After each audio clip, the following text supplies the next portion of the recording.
Graça e paz aos amados irmãos.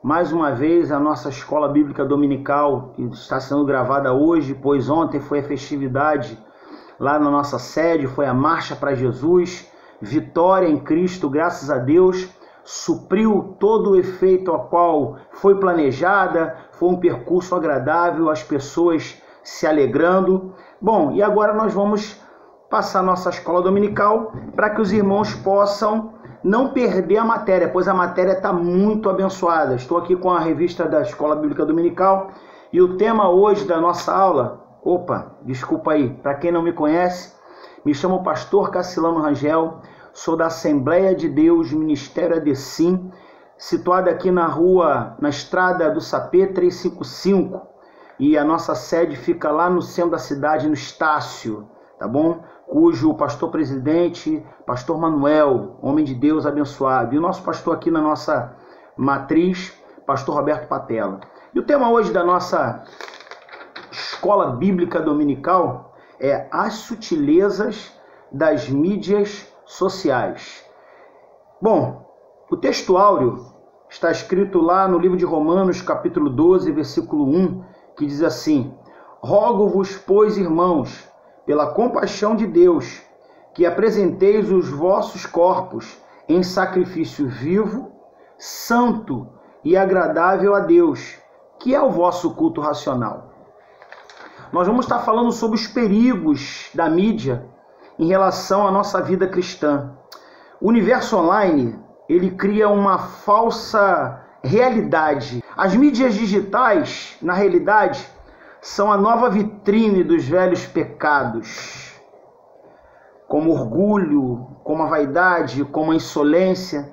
E aí o poder midiático das redes sociais, ele veio quebrar essa hegemonia cultural lá de Hollywood, dos grandes estúdios, de que a televisão faz as estrelas. Hoje, qualquer um se torna uma estrela. Até mesmo um filósofo chamado Gaio Lipovitsky, ele afirma que esta era a era do neoestrelato, quer dizer, uma nova maneira de ser estrela. A celebridade, na realidade, é alguém que é conhecido por ser conhecido, entendeu? Alguém que é conhecido por ser conhecido. Alguém cuja obra é existir no novo espaço da mídia.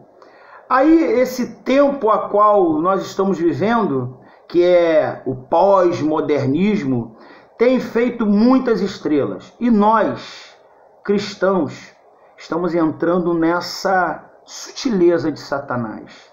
Nada mais escapa ao sistema do estrelato, nem mesmo a nossa igreja evangélica. Bom, é por essa temática que nós vamos falar sobre a nossa introdução, que diz assim: o mundo virtual é relativamente novo e convém dizer que a internet não é moral ou imoral em si mesma. Na realidade, a internet ela não é nem moral nem imoral. Quem tem o conteúdo a apresentar somos nós. Então você vai ver muitas coisas na internet. E tem uma passagem bíblica lá em 1 Coríntios capítulo 10, versículo 23, que diz mais ou menos assim. Deixa eu pegar para você aqui na Bíblia. 1 Coríntios, capítulo 10, versículo 23. Só para você ter uma base do que a Bíblia fala em relação a isso. Olha aqui, 1 Coríntios, capítulo 10, versículo 23. Todas as coisas me são lícitas, mas nem tudo me convém. Então eu tenho que dosar tudo aquilo que vai ser visto, que vai ser colocado. Mas olha o que está escrito em Gálatas 5,19. Porque se nós formos falar de cyberespaço, cibernético, não existia isso na época do apóstolo Paulo. Mas olha o que ele escreve lá em Gálatas capítulo 5, versículo 19. Já conhecemos muito bem esse texto, a qual fala sobre os pecados, ao qual fala sobre as obras da carne. Mas olha só o que fala relativamente, Gálatas capítulo 5, versículo 19.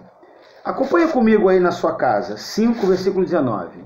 Olha aqui, e coisas semelhantes a estas. Se você for ver o versículo 19, 20 e 21, diz assim: porque as obras da carne são manifestas, as quais são prostituição, inveja, impureza, lascívia, idolatria, feitiçaria, imundície, porfia, emulações, iras, pelejas, dissensões, heresias, bebedices, glutonarias e coisas semelhantes a estas.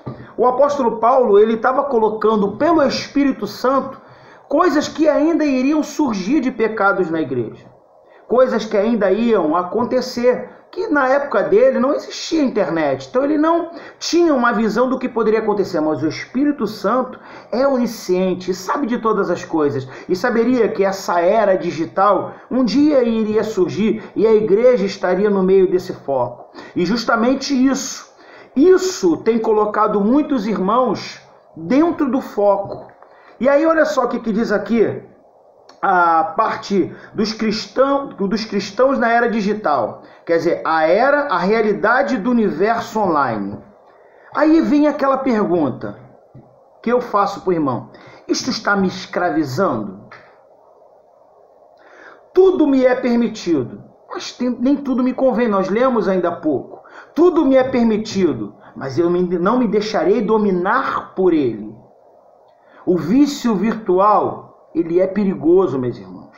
Cuidado também com o culto ao sincero que existe nas redes sociais. O que é o culto ao sincero? É você se expor perenemente, quer dizer, colocar a sua intimidade exposta, as suas opiniões, os seus assuntos, como se esses assuntos funcionassem como uma prova de sinceridade e inocência. Debaixo dessa verniz de sincerismo que tem irmãos que falam: eu sou sincero, eu falo tudo, eu não deixo passar. Está cada vez mais alguém sendo escravizado de si mesmo nas opiniões dos outros. Olha o que diz aqui, ó, na nossa revistinha. Cada geração que existiu escreveu a sua própria história e produziu suas próprias conquistas. Cada geração que existiu escreveu a sua própria história e produziu as suas próprias conquistas. Vamos ver aqui os exemplos. Os egípcios nos deixaram as pirâmides, os sumérios é atribuída a escrita, a conquista do cyberespaço é uma marca desta geração. Olha o que o autor da escola dominical diz: assim convém dizer que o mundo virtual é hoje uma realidade bem presente na vida das pessoas. Os cristãos, portanto, e consequentemente a igreja também fazem parte desse universo. E fazendo parte desse universo, eu tenho que fazer uma outra pergunta para mim. Isso é um bom exemplo? Isso é um bom exemplo? Nós temos que ter cuidado no exercício da nossa liberdade, para que você não se torne uma pedra de tropeço aos mais fracos.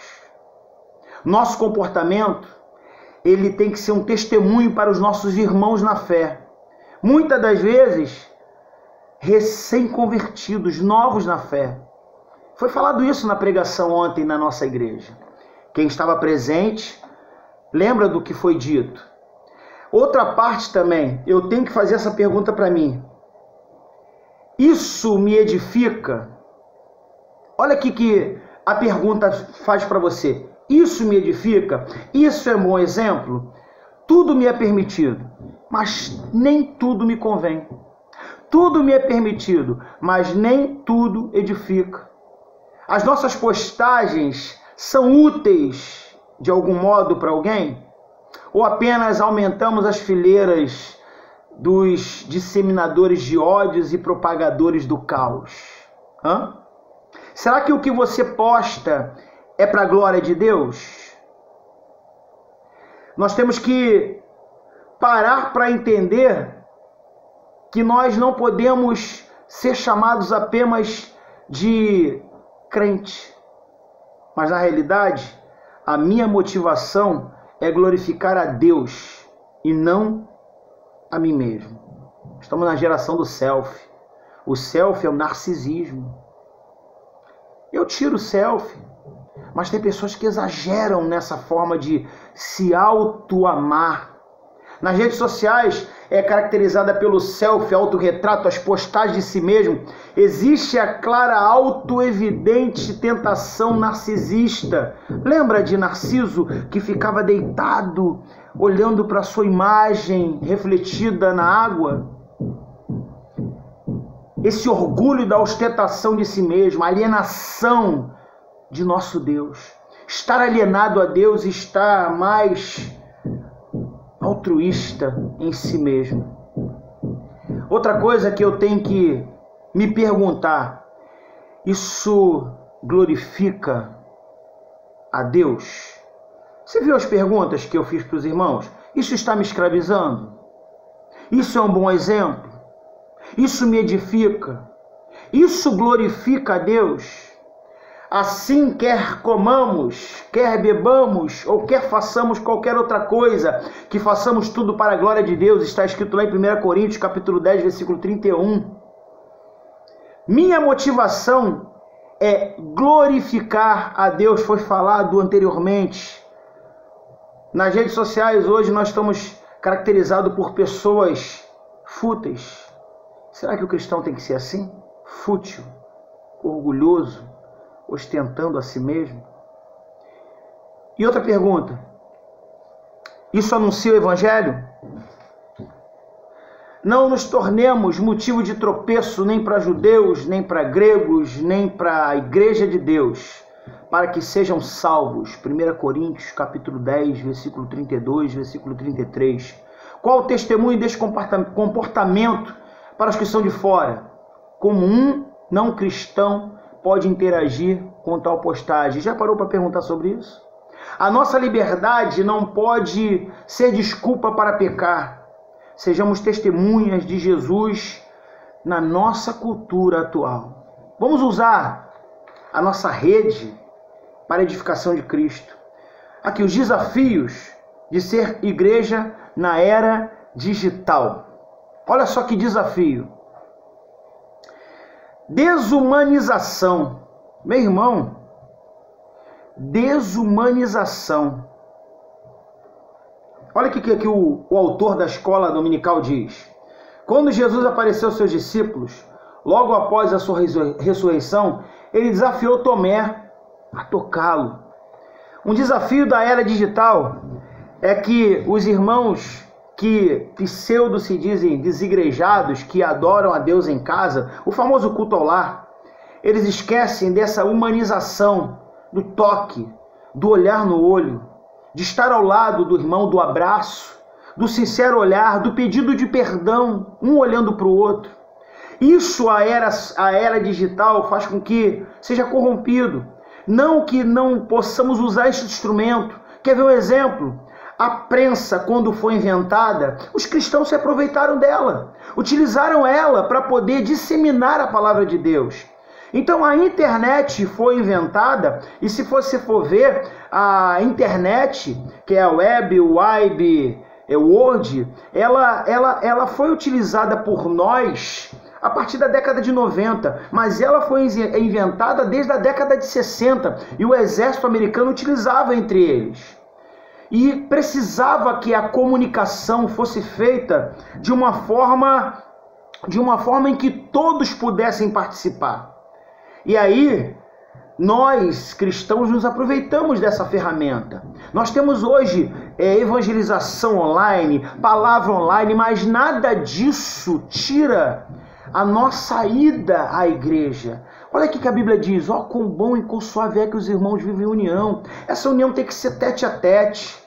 Nós temos que estar olhando no olho, nós temos que estar um junto do outro, porque a igreja não é feita de irmãos separados, é de irmãos unidos. E essa desumanização tem feito a separação da igreja. Olha o que diz aqui, o mundanismo. A igreja na era digital precisa ser relevante, mas não espetaculosa, influente, mas não mundana. Buscar o espetáculo é fazer o jogo do diabo. O que se observa por parte de muitos cristãos, especialmente pregadores, é um desejo quase obsessivo de estar em evidência.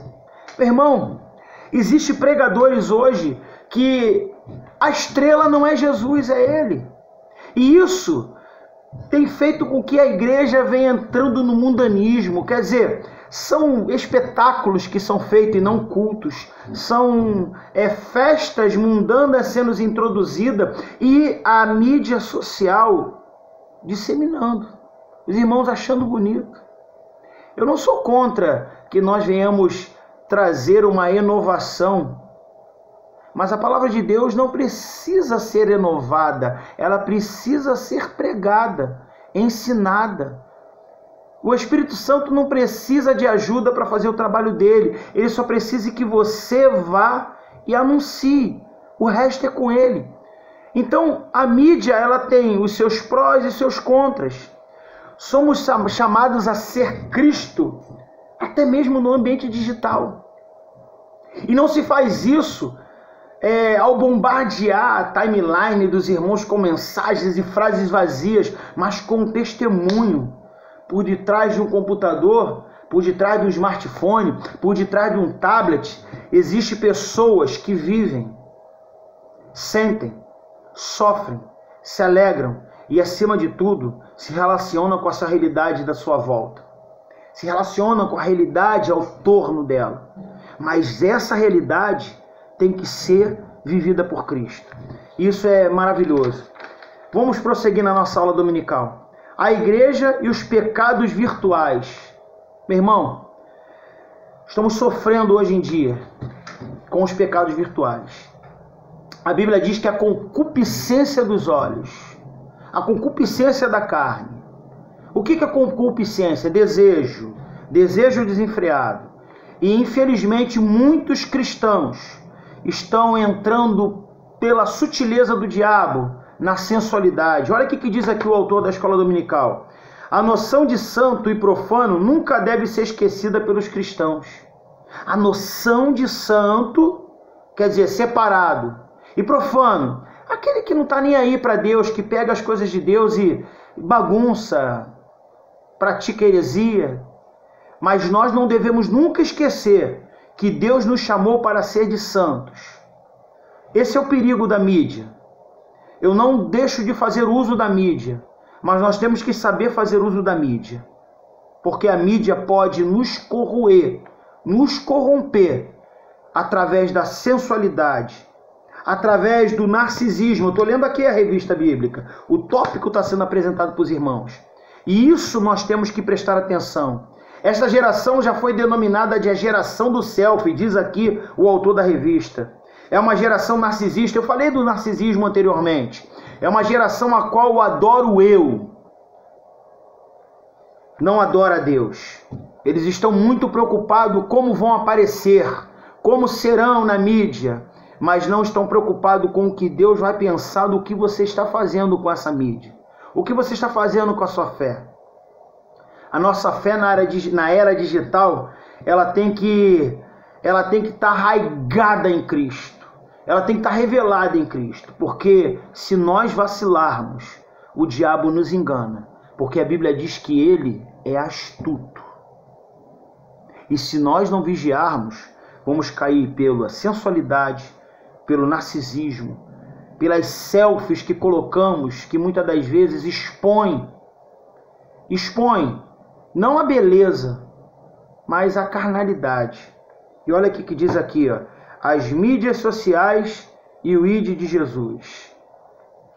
A seara virtual, Jesus disse, ide por todo mundo e pregar o evangelho a toda criatura, Mateus 16:15. Evidentemente que o ide de Jesus hoje inclui o espaço virtual. Você já parou para pensar que antigamente, para poder evangelizar, a resposta era demorada? Era por meio de, no início, por mensageiros que tinham que correr distâncias longas para poder entregar a mensagem. E o apóstolo Paulo fez uso muito disso, de mensagens que ele escrevia suas cartas e enviava por mensageiro às igrejas. Depois veio a imprensa, a qual livros foram escritos, mas mesmo assim eles eram manuscritos e depois veio a prensa para poder ajudar a simplificar a velocidade como era feito, porque imagina você escrever um livro inteiro, um manuscrito.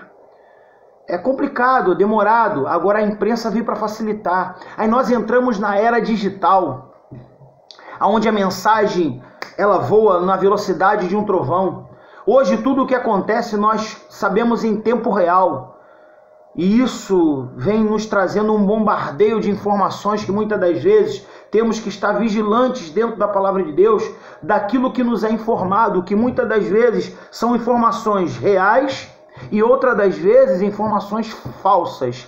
Por isso temos que estar atento a essas informações, para que não possamos ser pegos com o falso evangelismo, com a falsa mensagem. Por isso façam igual o apóstolo Paulo quando pregava aos irmãos de Bereia. E os irmãos de Bereia sempre iam na palavra verificar. Então não acredite em tudo que é colocado na internet. Pesquisem, leiam. Vão nos originais, busquem a palavra, busquem conhecimento. O pastoreio virtual, meu Deus, existem pastores hoje que estão querendo usar o meio virtual para formar igrejas. Igreja não adianta porque ela não pode ser virtual, ela tem que ser presencial. Não que não possamos usar o meio virtual, mas igreja é a união dos irmãos, é a reunião. Tanto é que a palavra igreja vem do termo eclésia, que é os chamados para fora. Nós temos que ser chamados para fora para nos unirmos, nos juntarmos no local, que não é a igreja somos nós, mas no local onde chamamos de templo para adorar, para testemunhar, para poder falar do amor de Cristo, da salvação em Cristo, do reino vindouro, das promessas de Deus. Então nós temos que estar unidos, não que não possamos aproveitar o meio virtual para pastorear, mas o pastor tem que ter contato com ovelhas. Nós vemos lá o exemplo do Salmo 23. O Senhor é o meu pastor e de nada tenho falta. Você vê que o pastor está ali com um cajado, porque a Bíblia diz, a tua vara e o teu cajado me consolam. A vara, muitas das vezes, era para poder corrigir a ovelha que estava querendo sair do aprisco. O cajado, muitas das vezes, era para socorrer a ovelha que tinha caído num abismo. Então o pastor tem que estar em contato com as suas ovelhas. Então, esse negócio de pastoreio virtual, olha o que diz aqui, o autor da revistinha. Outra coisa importante, propiciada pelas redes sociais, está relacionada ao discipulado e o pastoreio. As redes sociais são poderosas ferramentas de interação. Concordo, são poderosas ferramentas de interação. Nós temos que nos interagir, temos que pastorear, temos que zelar, mas nunca deixando contato com as ovelhas. E a ovelha com o seu pastor, pois a própria palavra de Deus diz que as minhas ovelhas ouvirão a minha voz. E a Bíblia diz que as ovelhas conhecem a voz do seu pastor. Lógico, estamos falando do pastor sumo, Jesus. Mas Jesus também deixou pastores, porque está escrito na Bíblia, obedecei aos vossos pastores. Está narrado isso na palavra. E obedecer é uma das regras. Não é você ser submisso ao ponto de ser escravo do pastor. É você se sujeitar à palavra de Deus e saber reconhecer e honrar aquele que está na frente do trabalho para poder lhe conduzir aos pastos verdejantes, como diz a palavra de Deus. Então nós temos que estar atento às mídias sociais, quando fala sobre a criação de igrejas virtuais. Que tenha, mas não deixe o uso da igreja local. Sejamos membros, sejamos participantes do... Amém? Vamos lá, concluindo. Chegamos à conclusão, para que não fique longa a aula e enfadada. Chegamos ao final de mais uma lição. Desta vez conhecemos um pouco sobre o universo virtual e como se dá a dinâmica do seu funcionamento e mais. Vimos como ele pode se tornar um espaço perigoso e que o pecado ganha proporções assustadoras, mas sobretudo como ele pode se converter num terreno fértil no qual a semente A palavra de Deus pode ser semeada. Se o diabo usa as redes sociais para espalhar suas mentiras e fomentar o pecado, a igreja também deve usar esse espaço para semear a verdade, proclamar o arrependimento e implantar o reino de Deus. Amém, meus irmãos? Que nós possamos ficar firmes em Cristo, como está exarado lá em Efésios 6:10. No demais, irmãos meus, fortalecei-vos no Senhor e na força do seu poder. A força do seu poder é nos revestindo da palavra de Deus, da couraça, da armadura de Deus. Estarmos aptos a combater o bom combate e fazer como o apóstolo Paulo, guardar a carreira, encerrar a fé com a gloriosa vitória em Cristo Jesus, aguardando aquela coroa do sumo pastor em nome de Jesus. Que Deus os abençoe rica e abundantemente.